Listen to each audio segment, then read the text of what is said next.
So, Jonathan Schrager for Stretty News TV, and I'm joined today by Manchester United royalty, I think it's fair to say, Gary Neville. And obviously we're in the salubrious surroundings of your hotel here, Hotel Football. Gary Lineker and Tony Adams. Yeah, we could have picked a more United-themed corner, I guess, but thanks for the time today, obviously, an absolute pleasure to be chatting with you. Okay, just a few fun quick-fire ones before I ask you a couple more kind of lengthy ones. Firstly, Scholesy. Soft lips, or does he need Lipsil? He needs Lipsil. Yeah. I suppose you I don't remember it. I think, to be fair, I think he was sweating as well, to be fair. Yeah, it wasn't the nicest kiss I've ever had. It wasn't the best I've ever had, but it wasn't the nicest. No. Good moment. I enjoyed it. Absolutely. And, okay, United draw Salford in the third round. Loads of people ask me that. I know. What's the ideal scenario? I know you answered this at the evening recently. Yeah, I think I would. If it was at Salford, I'd say draw, replay at Old Trafford, United win on penalties. I don't know. I mean, if United got beat by Salford, there'd be managers getting sacked and everything, so I wouldn't want that. No, I think, that's a good outcome, I think.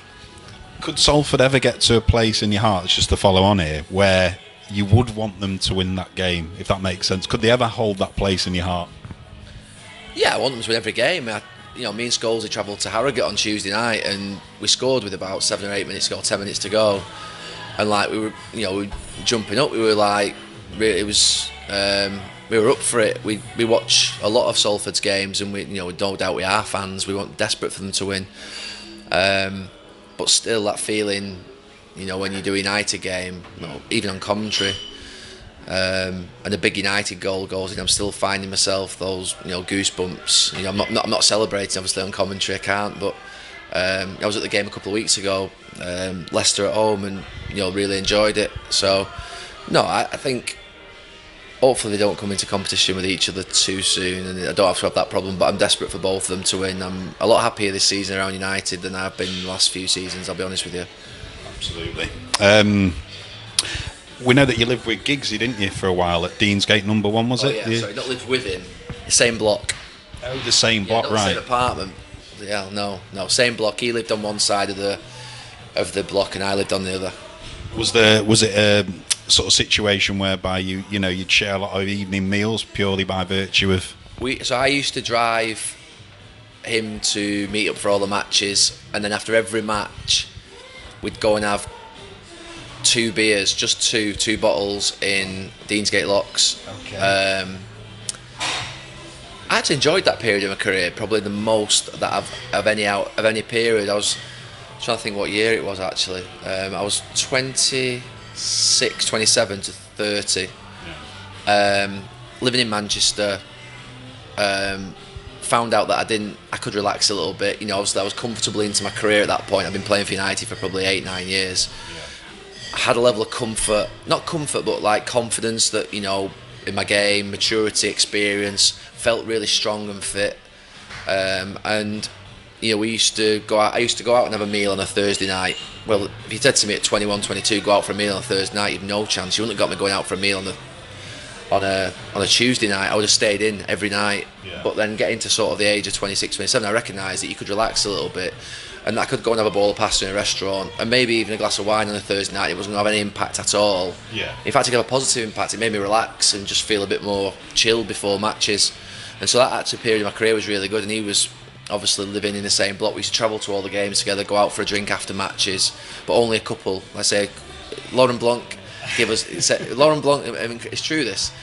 We saw him having a beer after a game once. Yeah. I said, you see all these stories. English players are obviously pissheads. Yeah. I'm allowed to swear on this TV. Absolutely, yeah. English players are pissheads, and foreign players are all really, athletic. And Laurent Blanc and Fabien Barthez are there in the toilet after a game having a fag, and then having a beer on the way home on the coach. Or no, they wouldn't do that. But having a beer when we got back, say for instance, sometimes I was like, how can you have a beer? No, you're allowed to. 2 relaxes the muscles. So we just used to. So basically, he's only with us, I think, was it 18 months something, Laurent Blanc? But basically, from that moment on, we give ourselves 2 beers. But World Cup winner says you can have 2 beers to relax your muscles. You can't you? So we did. We had 2 beers after every match. And no, it was a good period actually. What I mean, branding's probably a little bit complicated on this channel. I think you find what was your Beer. brand of lager? It will have been Peroni. Yeah. Yeah, continental as well. Yeah, Peroni. Absolutely, be even better for you apparently. Italian lager. Brilliant. Do you really hate Scousers? As the ditty obviously suggests. No. I think growing up, you could argue I did. Growing up, I did. I think growing up, they won everything. I had loads of kids at school in my classes who were Liverpool fans, and they won everything. We never won a league. Yeah. They always had the upper hand. They were the better team. So I think I probably did in some ways as a sort of a kid, like carry that like dislike for them as a club. I suppose it fueled your competitiveness as well, didn't it? And I think as I got into the first team, it was just the determination and sort of the whole club. You think about Sir Alex's statement about knocking Liverpool off their perch, and we knew they were the target as a club. As a fan, you knew they were the target. They were the most successful club, and the competitive element was there. They had a group of young homegrown players as well around that time. You think of Matt Manaman and Fowler and other players. Spice Boys. Yeah, Jason McAteer, even though he wasn't, he was from Liverpool. So they had a group of lads who would sort of belong to them as well. Yeah. So there's definitely that competitive spirit there. And the games, we went for a league with them a couple of times. Thankfully, we won. So I think I never want them to win the league ever again. Yeah. I was commentating on Sky a few years ago when City and Liverpool were going for the league, and travelling to Anfield to do the games towards the end. You could feel like the tension, and it's like here when United were going for it for that first time. 92, 93 Blackburn. That feeling was like unbelievable. Being a United fan, winning the first league for the first time, it was like that in Anfield building. They beat City. There were queues of fans, thousands of fans coming to watch the team come in. And then the Chelsea game came, and they upset Jose. They wouldn't move the game from the Sunday to the Saturday. And anyway, I always remember doing the commentary on that match because Sky were always at the big games towards the end, of the season.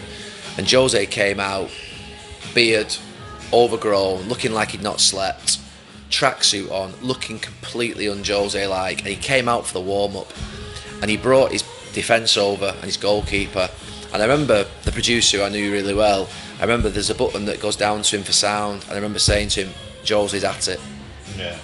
And he was at it. He was not going to let them ever win that match. They'd annoyed him, they'd pissed him off. And I always remember thinking that that cost them that. And there was a relief actually, in some ways. From a neutral perspective of doing it on Sky, I have to obviously call it as I see it. Suarez, Sturridge, Sterling, they were outstanding. I mean, they were outstanding going forward. Suarez was incredible. But I didn't want them to win the league because it's too deep-rooted. But hate means I'm waking up every day thinking about it. Hate means that I'm carrying something. No, I sit with one every week now as well. That's true.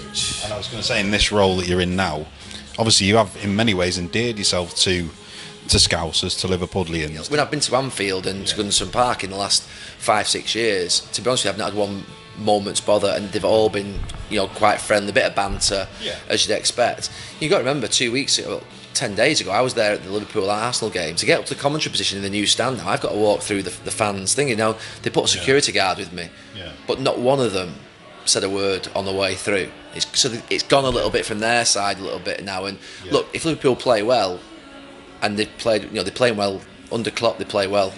Their football's pretty good. You watch Liverpool, I don't see many Liverpool games that are not exciting. The odd one, two, don't get me wrong, but generally Liverpool over these last 2 years since Klopp went there are a good team to watch. In terms of, you watch them against Arsenal, they absolutely destroyed them. And they played brilliantly. So you've got to say that, at the end of the day, you've got to watch it and say that's what they've done. But winning the league would be too difficult. That's the difficult one. That's the difficult one. To piggyback on that question, Liverpool, if you had to choose, I'm pretty sure I know the answer. This season, if it was Liverpool to win the league or City to win the Champions League for the first time, would you choose City then? Yeah, City to win the Champions League. Without any hesitation? Yeah, definitely without hesitation. Any interaction with Patrick Vieira since the infamous tunnel incident? Obviously, we know he's been an ambassador at City. I'm sure you come into contact. I actually played in a game with him. What game was it? Was it Scholesy's testimonial? Okay. Did he play in Scholesy's testimonial? What game did I play out there in Old Trafford, where Patrick Vieira played? Legends or a charity? Was it we played in the game. No, I've spoken to him and seen him a few times. No, Is it something you'd laugh about now? Probably wouldn't even mention it, to be honest with you. I mean, at the time, it was all over the fact that we'd beaten them out here and kicked Reyes all over the pitch, and he wasn't very happy with that. I mean, he was a great player, wasn't he? He was a great player. And to be honest with you, the spirit in those games, when I look back now, it's brilliant playing in those games. You look back, I mean, I didn't enjoy them. You didn't enjoy them leading up to them at the time because there was so much hanging off them. When you look back now at those matches and what they were and the meaning of them, the semi-final in '99, the league games, the 50th game where we beat them at Old Trafford. I saw Sol Campbell 2 weeks ago. He's still talking about that Wayne Rooney dive. So you're still sort of harping back to it a little bit, but only when you get taken back there. But you'd certainly there's never any angst or bitterness towards anything. I mean, like I say, I'm sat in a studio with a guy, to be fair, for 15 years. I could never. He said to me, I was sitting opposite Jamie Carragher doing television, doing football matches. So no chance. Would never have happened. But now, it just does. The angst goes, and you see people. See other studios. I saw Ryan the other night on telly with Lee Dixon. If you think of Ryan running at Lee Dixon for that goal, then Ian Wright. You see Ian Wright on the pitch. I used to mark him on corners, Ian Wright. Stand on your toes, nip you, grab you, laugh weird. You know what I mean? You just think, but now you see him, it's you just get on with it. You recognise that was a competitive part of your playing days, and that you move on into different eras, and that sort of the edge goes off you when you finish playing. The edge goes away from you. That competitive edge goes in terms of it can't be the same. How can it be? I'm not playing Stoke away on Saturday. Them lads are. They're the ones that are now getting ready for a match. I'm sat here drinking cappuccino. Speaking to you. Absolutely. And we know that. Mick Clegg told me when I interviewed him, and it was a really interesting interview actually to get some insight into various players, yourself being one. That you, am I right in saying that you gave him guitar lessons at one point? I was going to ask regarding the guitar, or was it vice versa? He played guitar better than me. There was a period that period when I was in Manchester. I was living on my own for about 18 months, 2 years, and I used to have guitar lessons 3 times a week, and probably for around, I got pretty good. When I say pretty good, not to a professional level, nowhere near, but I got to the point where I could hold my own in a song, many songs, play all the chords, bar chords. I was pretty decent. I could hold my own, and used to go in because I was on my own. I used to go in the morning, train, have a massage, and then go into the gym, and then basically might do some weights, but then I might just get our guitars out, and it was good. I enjoyed it. I mean, he was a great lad, Mick Clegg. Mick Clegg was a fitness coach, trainer that it wasn't just about sort of measurements and time. It was more around the idea of that spirit of training with Mick, and he obviously knew what he was doing as well. But he was a really good person to have around the gym, because you're a footballer. The gym is critical now to a football player, but you've got to remember at the time that Mick was employed at United, that was starting to become an education around the gym becoming important. So your weights, your rehabilitation, your pre-activation, your stretching, your core. I never heard the word glute and core until I was 33, 32. Glute and core. It was your arse and your stomach. As far as I was concerned, you know what I mean? It was. You know what I mean? It's like, oh no, let's do our glute exercises. I always remember it's like, let's do our core, and Scholesy be sat there. Core? Do you mean sit-ups? It's like it all changed, and Mick was trying to educate us, and he made it interesting. He brought boxing in, different types of things that made us enjoy it more, and always different varieties of weights, because you just go in there and do weights, it is boring. But after doing different types of stuff, after competitions against each other, and he made the gym a good place to be and a good place to go. And regarding the guitar, you're right, we played the guitar. Absolutely, I remember him discussing it, and discussing it very fondly. When you'd kind of master it, when you'd become proficient at the guitar, was it something that had nowadays, if you get it out, would it wind up the missus, or even if you're in the changing rooms wanting to play it, would any of the players get wound up by it? I do get it out from time to time at home, but I'm hopeless at it. I've lost everything nearly. Apart from that, I can remember some of the chords and stuff. But the kids just jump all over it and say, "Give it me." Right. They just come over and say, "I want to play it." Right. And then it just gets thrown on the floor, and then it's just toy. Yeah, it's a toy. So, but no, I think I did before. I did a Charlatans concert up here on the roof where I played one song with them. Yeah. And for about 3 months, I practiced that one song. So if I had to play a one-off song, I would be able to do it, but not to anywhere near a good enough standard. Got to the point. I think one Christmas do, we were in the Grapes, and I had to play 2 or 3 songs with the lads that came in to sing. Okay. So I was okay to be able to play it acoustically, but I couldn't do it now at all. No, I'd not played for 10 years, 12 years. Did Wayne, for example, ever request like stereophonics you play it or what have you, or was nothing on? Really, no. Mike in the gym could sing a little bit, so he would sing while we were playing. Right. So we were like the same type of music, so he would sing, and that helps because it can hide a lot. Someone singing over it can hide some bad notes, and so I think Mick used to sing, and that or Mike, Mike, Mick's the nickname, Mick, it was good. I enjoyed it. It was good. Actually, to face, I say probably one of the most enjoyable parts of my career. That 3 years, 4 years. And where's the most random place that a fan has serenaded you with? Gary Neville is a Red. Have you been on a romantic meal and someone's drunk and they've come over to you? Honestly, no word of a lie. A few weeks ago, a guy lent his head out of a car window on Deansgate and started singing Gary Neville is a Red. And I had my smallest 7-year-old with me, and she just thinks it's weird. She just thinks it's weird and started laughing at me. That was the most recent one that I can remember. That's about a few weeks ago on Deansgate. I can remember someone popping their head out of the car. You do get some weird things, yeah.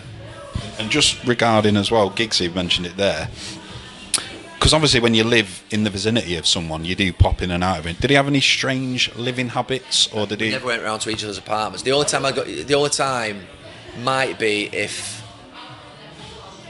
I'd say sometimes we would. If there's a game on and we were about to leave for a match, we might go round to each other's, watch the first half and then go to our own match. So let's say there was a game on a Saturday lunchtime and we were leaving to go to Stockport Station or Piccadilly we'd go to at say 2 o'clock. We'd watch the first half and then go to Piccadilly. So we might do that. But no, we wouldn't go around for tea and all that sort of stuff, no. Right. We go for meals together, but not sit in each other's apartments. No. Right, Sir Alex, obviously a very influential, important sort of person in your life, I imagine. 2 questions quickly regarding Sir Alex. What's the worst hairdryer treatment you personally received from him? And secondly, what sticks out in your mind as the most important piece of, advice or pearl of wisdom that he ever gave you throughout your career or post? The biggest telling off that I ever got, 2 that I can remember. 1, I told him to F off at the end of a game in Lille away, and he fined me a week's wages, battered me after the match, did it again the day after in his office, and then basically proceeded to leave me out for the next 2 weeks. Put me on the bench. You told him to F off after the game? No. In game, he shouted something onto me. Right. Yeah. And I spent the next 15 minutes of the match thinking, I'm done. And then the other one was with a Christmas party one year, and I always organise a Christmas party every year, and we had a problem at the Christmas party, and he held me responsible. Sorry, he fined us all, the whole changing room, which was, and I said no, it should. I think in one of the meetings I said no, it should just be me. I organised it, and he absolutely went mad at me. I mean, just went crazy. No, they're the 2 that I can remember. And when I look back now, I tried to undermine him in front of the group. Not purposely. But by saying no, just fine me. It was in front of 20 players. He was already fuming. I should have just left it. And then the other one, telling him to. I mean, you just don't do that. I mean, you were dead if you did that. I mean,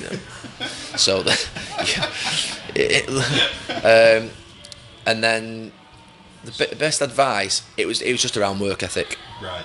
Just around maintaining your work ethic and never losing that. That was all he did. That's all I can. The advice was every team talk I could think of was based around a story regarding being proud of how you should work hard. Yeah. And you know that basically guys that are out there watching us, ladies that are out there watching us, they get up every morning, they go to work, they do it properly, they do it well. Make sure you do the same. That's what it's your duty to do it well, give your all, and it would be more all around those types of work ethic principles. And during your period at Valencia, was he always at the end of the phone? Is he someone you called occasionally to say? I called him twice. I remember the second time I called him, it was very early on actually, it was about 3-4 weeks in. And I asked him a question, and I'm not going to say what the question was, I'm not going to say what the answer was, but he told me to do something that was quite disruptive,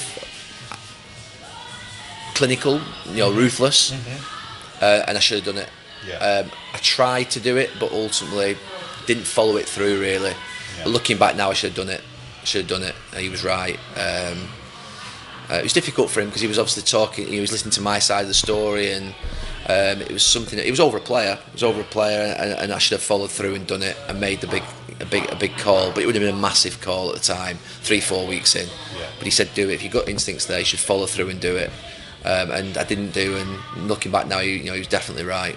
Yeah. And regarding the class of '92, we all know how kind of close knit you are in terms of teammates, business partners, now what have you.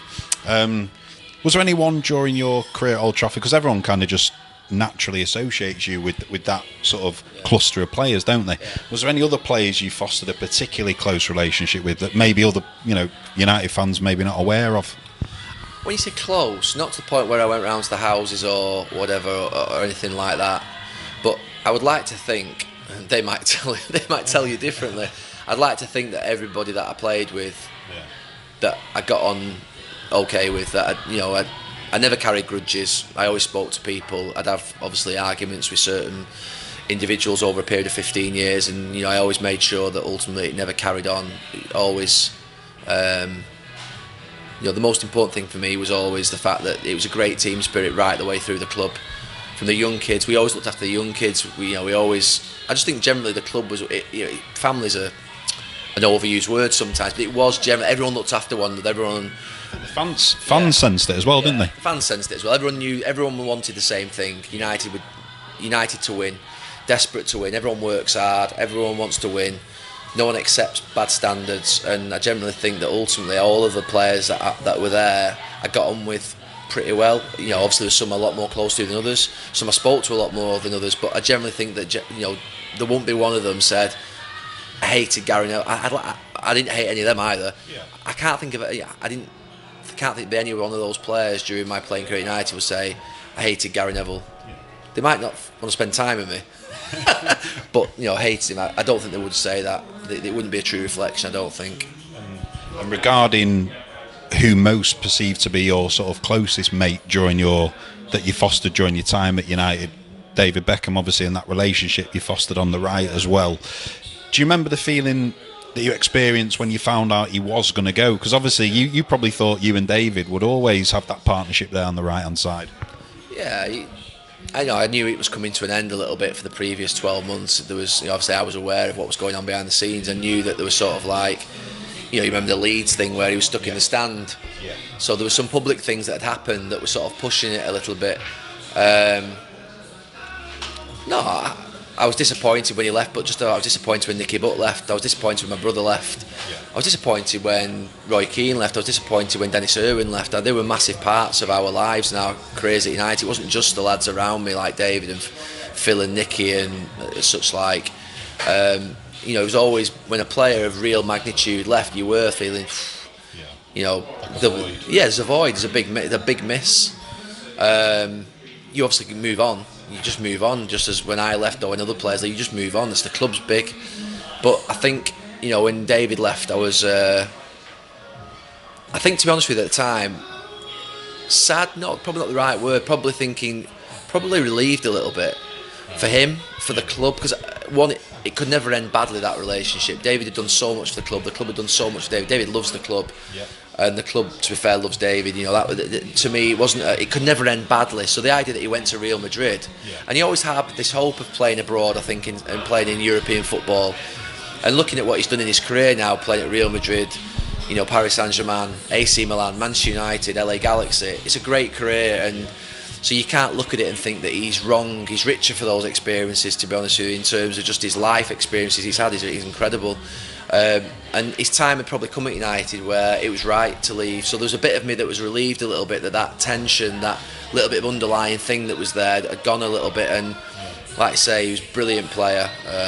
Loved to play. I knew exactly what he was going to do. He knew exactly what I was going to do. Just like a lot of us did in the team, it was telepathic in terms of the sort of relationships between knowing and understanding. And that's why I think the team was so good for so long, that everyone built up really good relationships. You think about Bruce Pallister going back.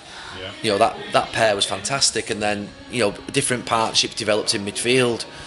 You know, you think of Keeney and Scholesy, or me and Bex, or you know, York and Cole. You can name loads of those types of partnerships. It wasn't just, you know, one partnership in the dressing room on the pitch. There was loads of them, and no, it was. You knew people were going to leave. You never liked it when they did, but you understood why. And there was never there was one or twice players left where I thought could have been avoided. But then most of the time you knew that it was coming to an end in some way. You know, whether it be Phil, you know, I knew he was getting frustrated by not playing every week, by being left out, by being a squad player. I knew it was coming to a head. Same with Nicky. You knew that it was coming to a head. So you just those things, you're not as a big a surprise to you, even though you're sad when they leave. And it seems almost strange asking this question, because we know that we're literally meters away from Old Trafford. But you know what forums are like, and there's always speculation and rumours. And the class of '92, how is their relationship with the club? Because people suggested, you know, it might be because of the hotel and stuff, they weren't particularly happy about it, for example. Are you okay with the club? Because I know Nicky's got the ties with the club from the training perspective. Is it smooth now? Yeah, it's always been smooth as far as we're concerned. You know, I go and watch the club. You know, I was at the game last week. I go and watch the game at the club as much as I possibly can. You know, we love the club. The club's been everything to us. So no, I mean, from our point of view, no, the club were fully aware of the hotel. You know, I went and saw them monthly about this hotel right the way through to the opening. You know, this wasn't a surprise. This was coming 4 years out with monthly meetings with me every single month, going through what was happening. So it wasn't a surprise. It was just turned up. In terms of, you know, Ryan was a coach there, Phil was a coach there, Scholes has been in coaching there, Nicky's still a coach there. Our love for the club, to be honest with you, is great. Our respect for the club is huge, and to be fair, we want the club to win. You know, that's the most important thing. Sometimes on television, we've had to say at times, you know, we'll be critical of the club because that's our job, but it's not easy, that. You know what I mean? No. Just like it's not easy not celebrating. You know, when the Van Persie goals in, I always remember the most difficult commentary I've ever done was two moments: the Martial goal against Liverpool. And my body's literally, I feel it like goosebumps and thinking, the stadium's unbelievable and it's bouncing. And then the other one was away at City, the Van Persie goal to win 3-2. I was like, those moments, like, you can just feel myself in the commentary box having to hold back my emotions from a happiness point of view. And that's sometimes, but when you're critical, sometimes you might go a little bit too far because you're that annoyed, just like fans are. You think about the fans over the last 3 years, when they've been annoyed about the team's performances, they come out and say, he was bad today, why did he pick that team? And just it's a bit of that kicking in sometimes on the television, which is emotion, which shouldn't really come into it, but it just does sometimes. Well, not just saying obviously here, I think a lot of the reason why so many people tune in now on Sky is yourself. You are captivating in that role. And I think you have mastered the art of impartiality. I mean, obviously a lot of Reds, when you first took on the role, probably suspected you would be slightly biased towards us. But in some ways, you kind of maybe overcompensated the other way at the start. But no, the role that you... It's interesting you say that. I mean, I'm on Twitter, on social media, which is just it's a minefield. But I come away from the Tottenham-Chelsea game the other week. The Chelsea fans were accusing me of being a Tottenham fan, and the Tottenham fans were accusing me of being a Chelsea fan in the same game. And it was like, hang on a minute, what's going on here? And that happens all the time. Sometimes after a match, you know, the Liverpool-Arsenal game, Liverpool fans were annoyed with me because I didn't praise them enough because I was critical of Arsenal. But the story, you've got to remember, in journalism, and I feel as though when you're a journalist, really, the story of that match was not Liverpool. Are you laughing at me? Oh, sorry. No, I'm worried about sorry. The story of that match was not Liverpool. Liverpool played great. You say that. The story is Arsenal have capitulated. They've rolled over. They've bottled it. They've frozen. Whatever you want to call it. That's the story. If Manchester United get beat 3-0 at Stoke on Saturday, with respect to Stoke, that's not the story I will follow on the game. I will give credit to Stoke. I'll say they were brilliant, but I will say, Manchester United, what you're doing, that's just a story. And in journalism, you have to follow the story and what the headline is. You're creating the headlines actually in the game sometimes. You're creating the tone of the game because people are listening to it, and actually people can see it with their own eyes, so you can't lie to them, but you're cementing what probably people are thinking at home. And you've got to remember, we can see things obviously at the game that people at home can't see.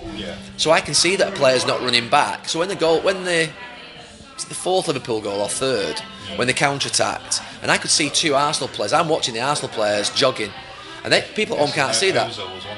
And I'm thinking, so I can paint that as a picture for people at home without them seeing it. And that's what I feel our job is on television in commentary. And Martin Tyler's absolutely outstanding. But the amount of times people say you're too critical of United today, or you're biased towards United. So sometimes after United games, every United fans saying you were too critical of us. Another time, the opposition fans can say you were biased towards them. It's madness. The perception of how people see football is incredible, really. It's incredibly subjective. I was going to ask just a couple more quick ones because I appreciate you've got some meetings to have. With regards to like fellow pundits now who obviously are also ex-United players, ex-respected players, so the likes of Scholesy or Keno, I just wanted to get your opinion on how they approach media, because obviously Scholes throughout his career was renowned to be someone who almost shirked the media. He was very quiet, but I've never spoken to either of them about how they approach it, to be honest with you. But one thing I would say is when I watch them both, they're both honest. They're both honest. For me, they're both great. For me, there are different types of pundits. There are the pundit there is the pundit that I call analytical, that will try and dissect everything. And I think sometimes I put myself, probably on Monday Night Football, you have to be analytical. That's the show. People aren't interested in analysis on a Friday night game. They want a bit more magazine type show. And then there are what I call hard-hitting pundits, that if there's a sentence to be said, they can deliver it. I think Graham Souness can, I think Roy Keane can, I think Paul Scholes can. I don't know many. Carragher can. Carragher can. That deliver those one-liners that just like stick with you. To me, so there's an analytical side. There's what I call a one punch. Can you deliver a punch? A meaningful, but that doesn't mean say to hurt someone. Can you deliver the punch line? The impactful line. Deliver it, and it might just be one word, But I suppose with Scholesy, the question being, was he always this kind of opinionated and outspoken, always the same? But we're now just seeing it on camera, basically. For 20 years, I was at Harrogate on Tuesday night. He has always been the same. He will say it shortly and abruptly. That is it. And with a deadpan face. Not smile, not that, not get angry. I think it was just amazing to United fans to finally kind of see him on camera. Because just to end it on a couple of questions regarding United in the here and now, did we almost waste 3 years before getting Mourinho in? When you look at it now and how well he's done, would you have, in an ideal world, we've just got Mourinho in to succeed Sir Alex? You could say that. Now you could look and say, looking back, the principle was right. Manchester United have always had British managers.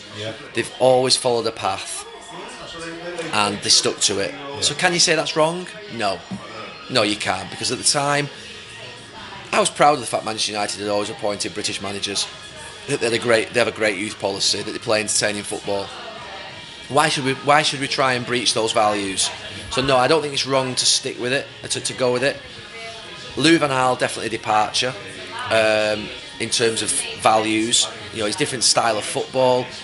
I say values, he actually was great at bringing young players through, so that he fits certain criteria. The football's very different than what I've seen at United previously. Mourinho, Again, I think it's probably different football than what United have historically been used to. But what I would say is it fits more of the profile of what United are. What I'm watching now, the players they've signed, they've got personality and character. Yeah. I was watching a couple of years ago thinking, it's like United can't get beat in a fight.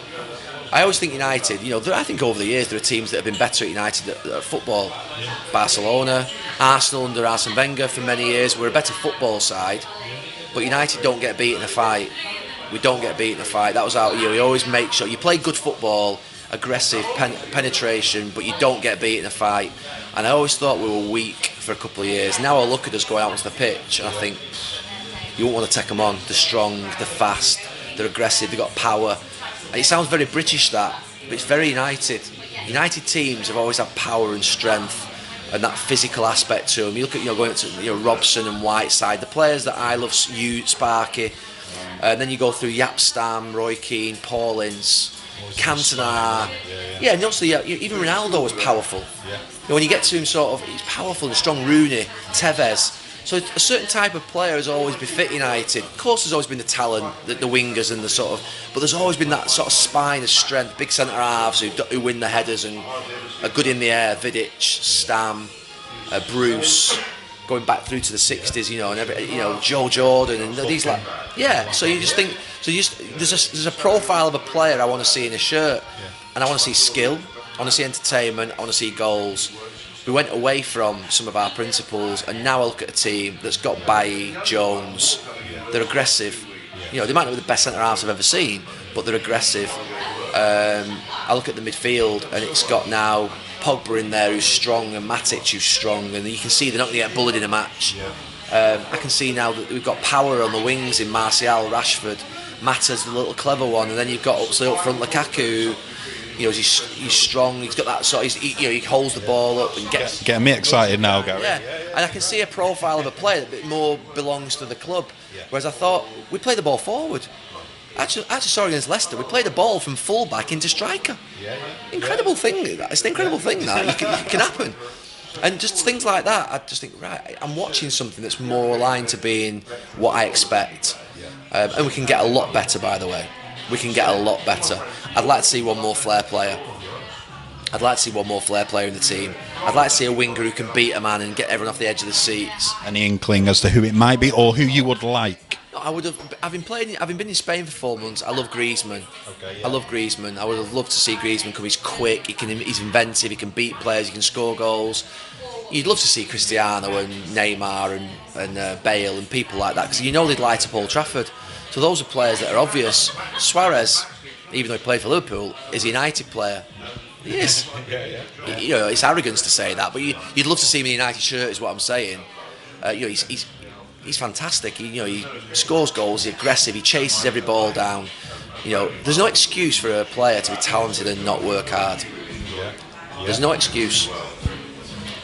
And very quickly, because I know now, last question. If we sat here in 3 years' time, 2020, September, how many league titles have we won, if any? Will Mourinho still be here? And is there going to be a statue of Matic outside the Stretford end? There won't be a statue of Matic, I don't think. Mourinho still being here. He's never hung around that long at clubs, generally. So I think that would be a 50-50 one. He'd have to be... I think the general feeling would be that I think Jose will win a league at United. I thought Van Gaal would, to be honest with you. I said Van Gaal would, but as soon as I saw the team play, I never thought they would. I said Van Gaal would at the beginning because I interviewed him. I thought he had that confidence and that belief, and he'd always done it. But maybe he would have done. He only got given 2 years. Maybe he would. I don't know. But with Jose, I would be surprised if he didn't win a league in the next 2 years, this season or next. I'd be surprised. And Gary, I can't thank you enough for the time. Where can people get you if they want the guitar at bar mitzvahs? Oh, no, you can't get me. You do not want me entertaining you at any event. Gary, an absolute pleasure. Thank you.